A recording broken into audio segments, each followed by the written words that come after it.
1946년 개교한 육군사관학교 1기부터 9기생들은 짧게는 40일부터 길게는 6개월 교육만 받고 소위로 임관했습니다. 당시 입교한 이들은 주로 일본군과 만주군이었고 광복군 출신도 몇 명 있었습니다. 가장 안타까운 기수는 1949년에 입교한 10기로 다음 해에 6.25 전쟁이 발발하면서 전장에 투입됩니다. 이때 육사 2기는 전쟁에서 무려 43%가 전사하고 말았습니다. 살아남은 육사생도 가운데 가장 유명한 인물로는 황영시로 훗날 육군참모총장과 3군 사령관을 지냈었죠. 그리고 전쟁이 한창이던 1952년 육사 11기 200명이 경남 진해에서 입학합니다. 이는 미국 웨스트포인트를 본뜬 4년제 첫 정규 육사였습니다. 이에 이승만 당시 대통령이 감격하여 울시우를 불켰으며 자주 이들을 찾아 격려했다고 전해집니다. 이들 육사 11기는 선배들과 달리 전쟁에 참전하지 않았으며 미국으로 군사 유학을 가는 등 엘리트 코스를 밟았습니다. 그래서인지 육사 11기는 유독 동기애가 깊었고 엘리트 의식과 자부심이 넘쳤습니다.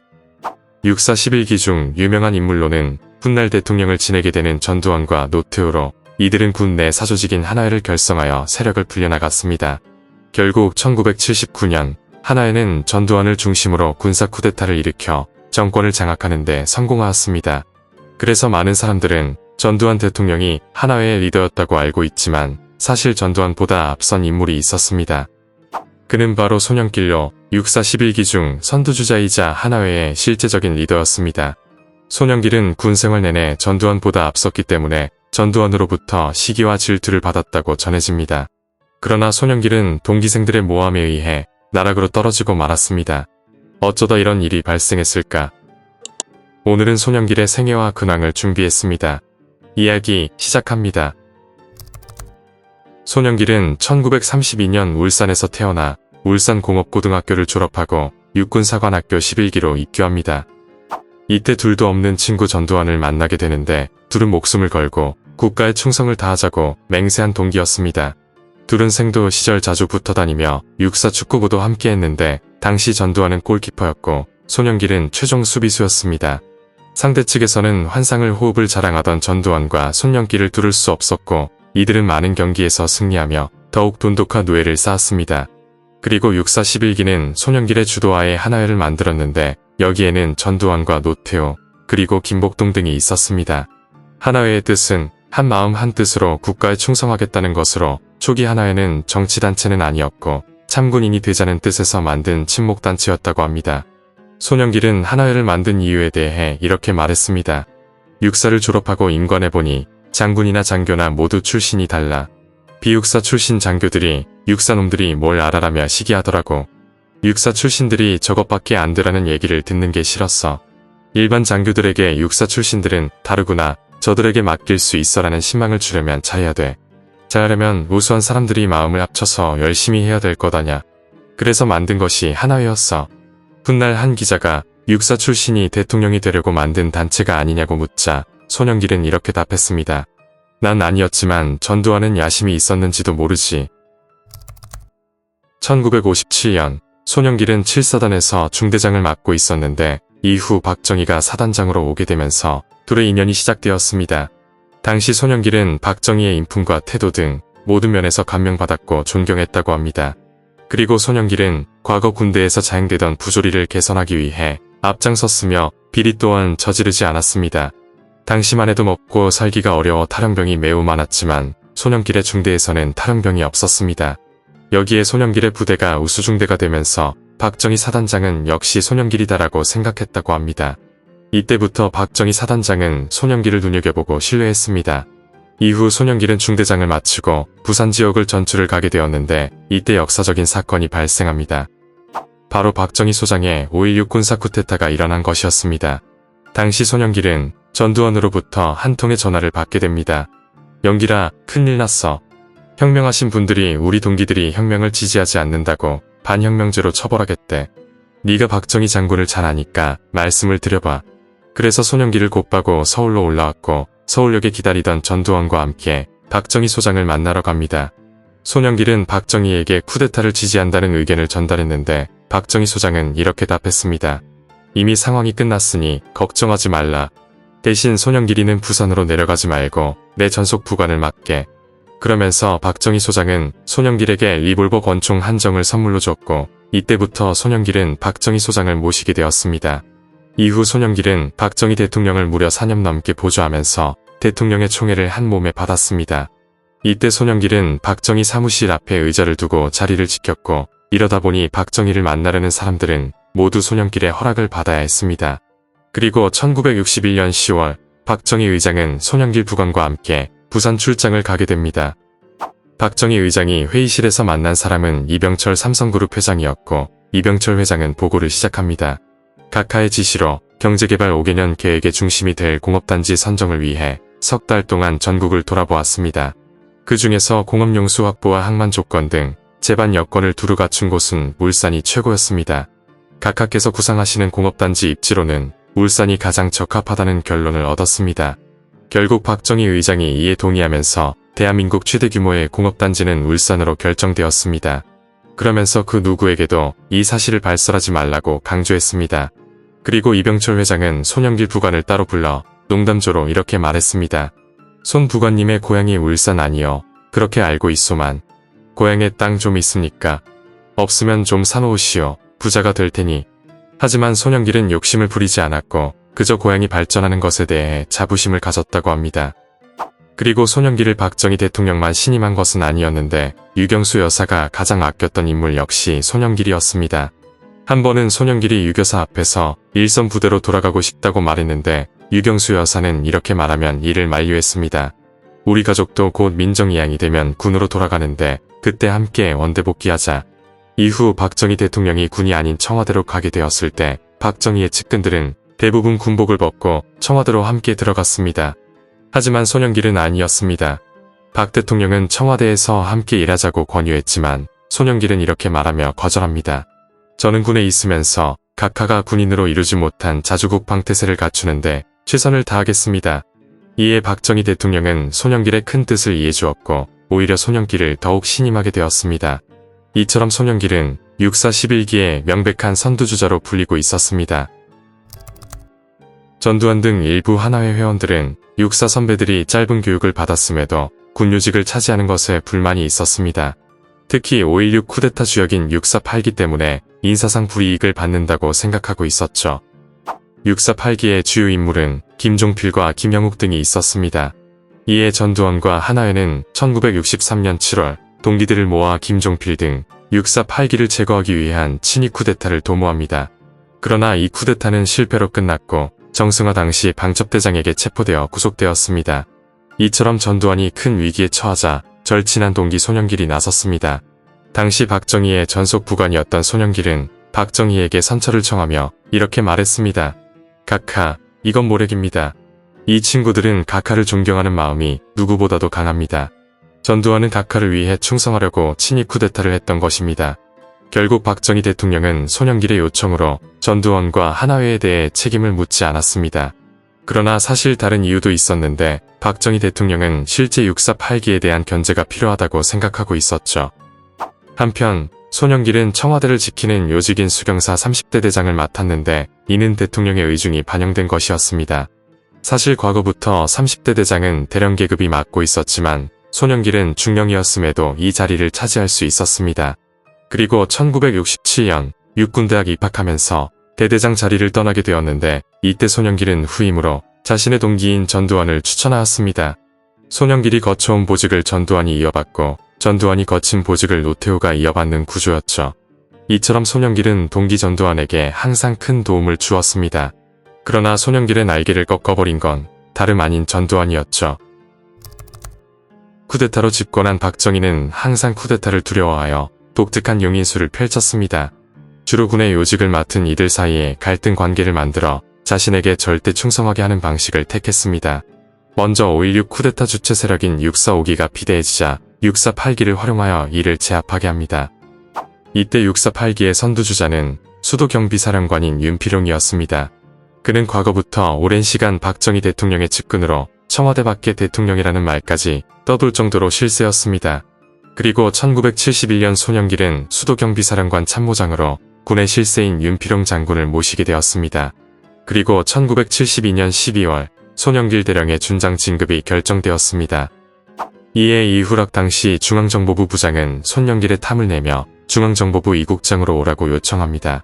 그러자 박정희 대통령은 윤필용을 불러 이렇게 지시합니다. 손영길은 장차 참모총장을 해야 할 인물이니 정도를 걸어가도록 윤 장군이 잘 지도하라. 정보기관에 가서는 안 되니 계속 데리고 있으면서 잘 키워주라. 이런 상황에서 윤필용 장군은 전두환을 만나 농담 반 진담 반으로 이야기합니다. 전두환 장군, 앞으로 더 잘해야겠어. 박 대통령이 손영길을 참모총장으로 키우라는 당부가 있었으니 너는 더 분발해야겠어. 이에 전두환은 큰 충격을 받았는데 육사 11기 중에서는 자신이 가장 먼저 참모총장이 되겠다는 꿈이 있었기 때문입니다. 그러던 1973년 1월 전두환의 경쟁심과 질투심을 부추기는 또 다른 사건이 발생합니다. 당시 윤필용 장군은 10월 유신 공로자 2명에게 훈장을 주겠으니 대상자를 추천하라는 청와대의 연락을 받았습니다. 윤필용은 전두환과 손영길을 추천했고 이들은 박정희 대통령으로부터 훈장을 받기로 계획되어 있었습니다. 그런데 갑자기 총무처 장관에게 전화가 걸려옵니다. 2명 중 1명만 2등 훈장을 주고 다른 1명은 3등 훈장을 주게 됐다. 누구에게 2등 훈장을 주겠냐? 그러자 윤필용은 2등 훈장을 손영길에게 주라고 말했고 이로 인해 전두환의 질투심은 폭발하게 되었습니다. 그러나 손영길은 이를 전혀 눈치채지 못하고 전두환에게 이렇게 말했다고 합니다. 박 대통령을 잘 모시자. 형제같이 우정 변치 말고 힘을 합쳐 대한민국을 지키는 군인이 되자. 1972년 10월 박정희 정권의 주요 실세는 경호실장 박종규, 중정부장 이후락, 보안사령관 강창성, 그리고 수경사령관 윤필용이 있었습니다. 이 중 이후락과 윤필용은 과거 악연이 있었는데 윤필용이 박 대통령에게 이후락의 비리를 보고한 적이 있었죠. 그러다 이후락 부장이 북한을 다녀온 후 7.3 남북성명을 발표하는 등 두각을 보이기 시작합니다. 그러자 윤필용 사령관이 이후락을 위해 환영 파티를 마련해주는 등 이후락과 윤필용은 절친한 사이가 되었습니다. 그러자 박종규 경호실장은 윤필용이 자신과 사이가 안 좋은 이후락과 밀착되는 것에 대해 심기가 불편했고 기회를 틈타 이들을 제거하기로 결심합니다. 그러던 1972년 술자리에서 윤필용이 중정부장 이후락에게 이런 말을 하게 됩니다. 각하의 후계자는 형님이십니다. 김춘추도 당나라에 갔다 와서 결국 신라의 왕이 되지 않았습니까? 그리고 이 이야기는 박종규 경호실장을 통해 박정희 대통령에게 전달되었고 보안사령관 강창성에게 윤 사령관을 조사하라고 지시합니다. 여기에는 이후락과 윤필용, 두 권력이 가까워지는 걸 원하지 않았던 박정희 대통령의 의도도 깔려 있었죠. 결국 당시 군에서 가장 강력한 실력자인 윤필용은 이 사건으로 인해 1973년 3월 구속되었습니다. 훗날 손영길은 이 윤필용 사건에 대해 이렇게 평가했습니다. 내 생각엔 3가지예요. 권력투쟁, 시기심, 그리고 음모입니다. 박종규 실장은 이후락 중정부장을 밀어내고 중정부장을 하고 싶었고 수사를 맡은 강창성 보안사령관은 라이벌 윤필용 수도경비사령관을 제치고 싶었겠죠. 그리고 윤필용 구속 다음날 손영길은 최전방 15사단 부사단장에 보임돼 이 사건에 비켜서는 듯했습니다. 하지만 일주일 후 전격 해임되고 보안부대원들에 의해 서빙고로 구속되었습니다. 보안사 요원들은 모든 걸 용서할 테니 전역 지원서를 쓰라고 강요했지만 손영길은 절대 쓸 수 없다고 맞섰습니다. 손영길은 당시를 이렇게 기억합니다. 계급장도 없는 놈들이 고문하는데 그걸 보고 군대에 아주 실망했다. 더러운 군대를 그만둬야겠다고 마음먹었다. 그런데 각하께서 나에게 참군인의 길을 가르쳐 주셨는데 각하를 배신할 수는 없었지. 하지 않은 일을 어떻게 했다고 할 수가 있겠나. 죽더라도 버텨야 한다는 생각이었지. 그리고 사실 윤필용은 대통령에 대한 불경한 말을 했다는 이유라도 있었지만 손영길은 조사를 받아야 할 하등의 이유가 없었습니다. 어쩌다 이런 일이 발생했을까? 결국 윤필용 사건이 발생한 것은 권력의 양축이었던 윤필용과 이후락이 서로 가까워지면서 대통령과 주변의 권력 실세들에게 경각심을 줬기 때문입니다. 그리고 사실 윤필용과 이후락을 화해시킨 사람은 두 사람 모두와 가까운 손영길이었습니다. 이 때문에 이후락과 사이가 좋지 않던 박종규는 손영길에 대해 안 좋은 마음을 품게 되었습니다. 다만 손영길의 군복을 벗기려는 마음은 전혀 없었는데 과거 손영길은 박종규와도 각별한 사이였기 때문입니다. 과거 박종규 경호실장은 술을 먹고 실수로 박 대통령에 대한 불경한 말을 한 적이 있었습니다. 이 이야기는 박정희 대통령의 귀에 들어갔고 대통령은 경로해 경호실장 자격을 정지시켰습니다. 육사 동기인 전두환 당시 소령은 손영길 당시 전속 부관을 찾아가 말했습니다. 대통령이 경로해 박종규 실장이 3일째 출근을 못하고 있다. 그 즉시 손영길은 박종규를 구하기 위해 청와대로 향해 박정희 대통령에게 이렇게 말하며 오해를 풀었습니다. 모함입니다. 박종규는 그런 행동을 할 사람이 아닙니다. 각하도 잘 아시지 않습니까? 결국 박정희 대통령은 손영길에게 박종규에게 가서 내일부터 출근하라고 전하라고 말했습니다. 이때 박종규는 죽었다 살아났다면서 자신이 손목에 차고 있던 금시계를 풀러 손영길이 차고 있던 시계와 바꿔 잤다고 합니다. 이처럼 두 사람은 매우 각별한 사이였습니다.